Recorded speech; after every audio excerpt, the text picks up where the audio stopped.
for original guilt, but also for leader in one person, never to be divided, whereof. Carrie now works with small business owners and families as a tax consultant. A native of Malvern, she now lives with her daughter and grandson in Little Rock. She's also an active member of Union A.M.E. Church in Little Rock. Please stand and help me give a strong round of applause, short of college applause, to the amazing, phenomenal Dianne.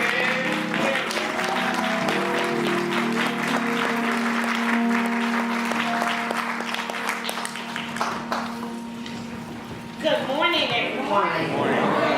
And I want to thank Toby. It's okay for me to call you Toby. I've known him for a while. I have two mics here. I guess I'll pick this one up. You know, I'm kind of one of those people, kind of depend on my notes, but I'm going to try to be more interactive today.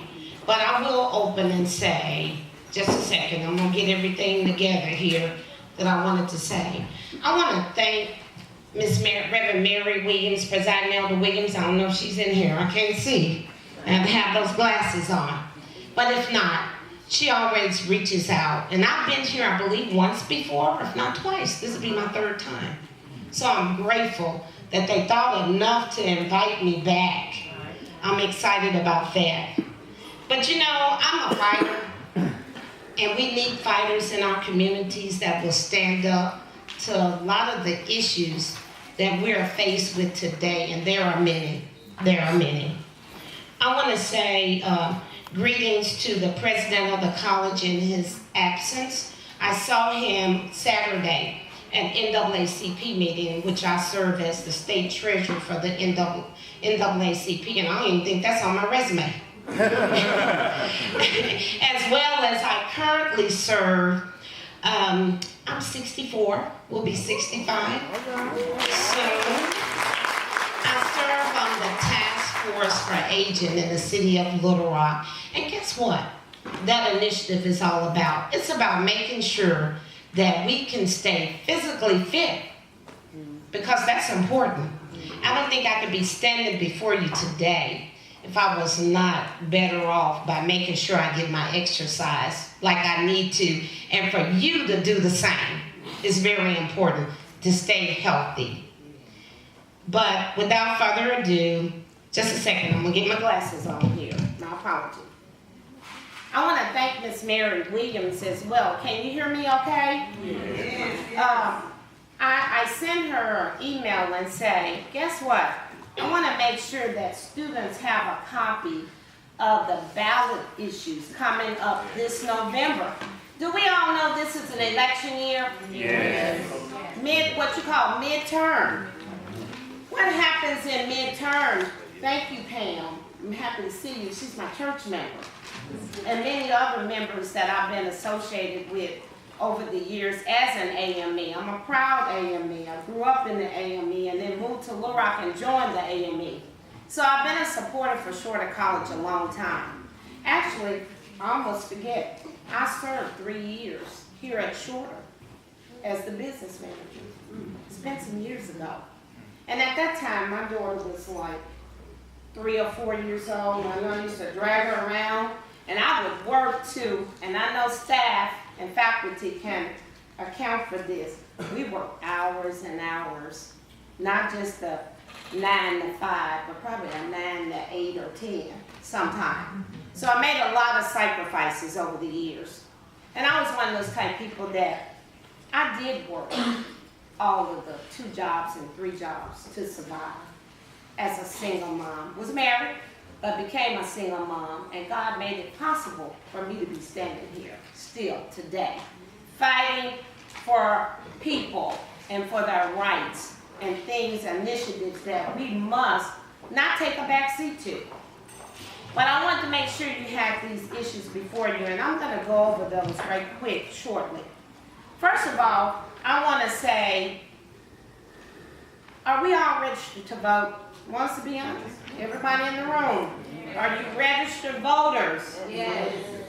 If you're not, you you know this, and I want to thank Indivisible, whoever got Indivisible here to do the voter registration today was a great idea, because we must not forget, every vote does count. We know that a lot of people feel that way, but in that case, I would vote for the lesser of the two evils. So anytime you're in doubt like that, it's better for you to vote, because when we look at it, and I want to put it down really plain to you, and I'm kind of getting off of this sheet, but this is all in my mind. The important thing about this whole thing is that when we look at the cuts and the Pell Grants, guys, I'm getting down really with you right now. Our families that have been on food stamps, that need food stamps, but they've been cut. Other work programs, there are jobs out here. But we also dealing with, what kind of pay are you going to receive? What kind of pay are you going to receive? Is it going to be enough for you to help support a family? I know a few 18-year-olds that are working, and they're the only person working in their family to support the family because of whatever reason. But we got to receive the best possible pay. So as I go to some, and those are just a few of the things, but guys, we got to do our research. It's not easy to get an education. I appreciate what Shorter is doing and has done in this community for, what, 132 years? It's a lot. Educated a lot of people that I know, and many to come, like yourselves. Because guess what? Each one of you is a leader. Each one of you. View yourself as a leader, because you're the one for the future. Especially my millennials that are here. It's very important that you pick up and pass, and we need to pass that baton on to you. And that's very important. Toby, I appreciate you. I worked on Little Rock School Board with your uncle, and we talk often about what can we do to encourage people more to go to the polls and vote. And Mr. Nash, I recognize who you are. I think I met you a couple of days back and didn't know how important it is for us to talk to people and how you meet so many people to be encouraging. I'm going to now go to those ballot issues, but most important, we must know who's on our ballot. So Ballotpedia is one place to go. Vote.org is how we can help bring people with us to the polls to vote. I can't tell you to vote Democrat or Republican, but if you look at what's being cut and spliced and we're being infringed upon, let's look at these issues. The issues before us is actually 5. Number 1, did y'all get that sheet out front? I believe you did. Issue 1 deals with, it actually deals with tort reform. I understand that it's been challenged. It is still going to be, I believe, on the ballot, although they're saying it's being appealed. But it's still actually going to be on the ballot. But we don't want to limit the amount of money that, say, if somebody get a catastrophic illness or get hurt or in an accident, you're going to limit me to a certain dollar amount. Well, guess what? If you've been limited to a dollar amount of, say, $200,000, is that going to take care of a person the rest of their lives? So that was unconstitutional from the beginning. But this is the kind of thing that's on our ballots, is being approved by the people that currently serve. Not all the people that currently serve, but when you look at the majority of the people that serve you, that make these rules, you better think twice about, do I want to elect someone that don't care about if something happened to me like that? And on ballot, on issue 2 is dear to me. We already have to have a law. We already have in place IDs to be able to vote. Do we want to amend our Constitution in the state of Arkansas to require that you have an ID? Would we really want to do that? No. Guys, do y'all realize, I didn't realize when I lost my driver's license, probably last year, year before, you got to present how many kind of documents? Do y'all know what it takes to get your driver's license over? Somebody share that with us. You have to have a birth certificate, social security card, and some other kind of ID. So that's an infringement on our rights. So when we look at issue 2 on that ballot this year, you can answer that for yourself. You don't want to amend your constitution where it'll be in writing. It's already been approved by the Arkansas legislature. All they need is now for it to be validated, and it will require an ID. Say if your grandmother, your grandparents, you know how difficult it is for us to keep up with our stuff. I'm 65, I'm 64. Sometimes I misplace stuff. And for them to go back and have to get that ID, it's kind of difficult. So that's what you call a disenfranchisement. So we don't want to go there. I'm gonna carry on. There are a couple of other things on that ballot. Term limits is on there. It's up for grabs. If it's voted in, you will have a lot of people on the left side that will go home. You'll have a few of us that go home. But the thing about it, we have to start bringing people along so that they understand. So it's up to you to learn these processes on how we continue to fight for social justices in this world. We cannot ever give up. Another amendment is the casino. The casino does bring jobs, but I understand this amendment is nothing about helping to improve the roads or anything. It's just improving the buildings where those places stand. And guess what? In Little Rock is not even included in the amendment. Right.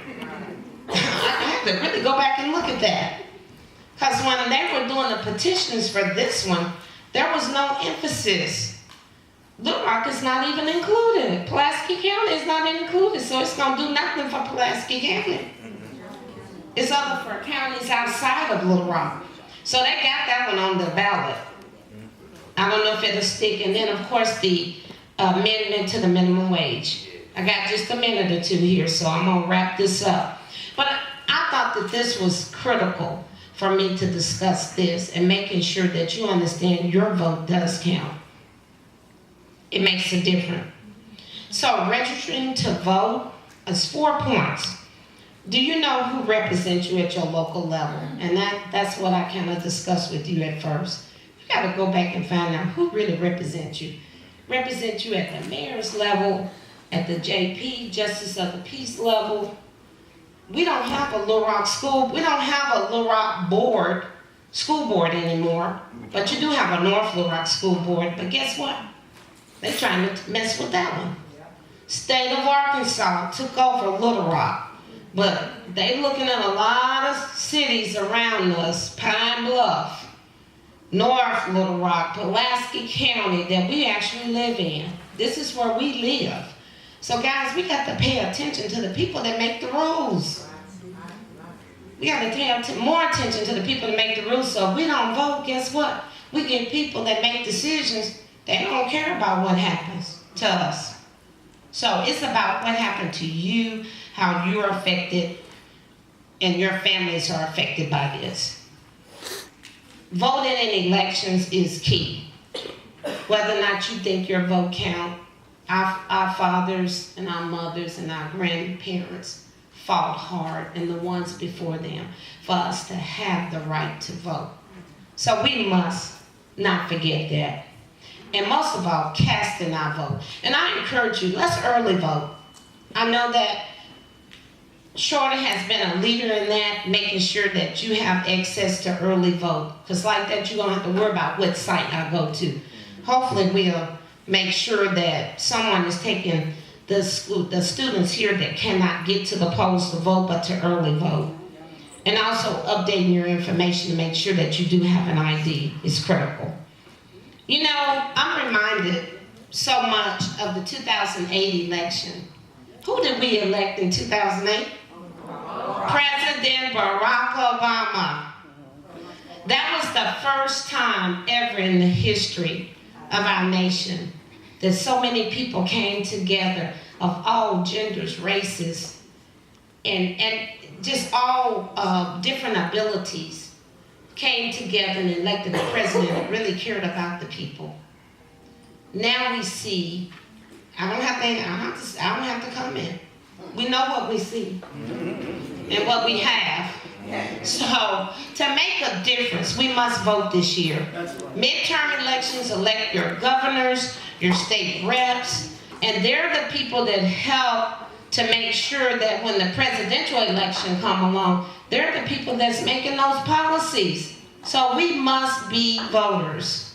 We must be voters during any major election. And I want to share this quote with you in closing. And if you have something you would like to ask, I'll gladly try to answer that for you. I have a quote from President Barack Obama. If you're walking down the right path and you're willing to keep walking, eventually you will make progress. So that's never giving up on what you believe in. But if you don't try and you don't participate, you got to be a participant to make that difference. I hope I've been encouraging to you today, to encourage you on what your rights are from a political standpoint. Thank you so much.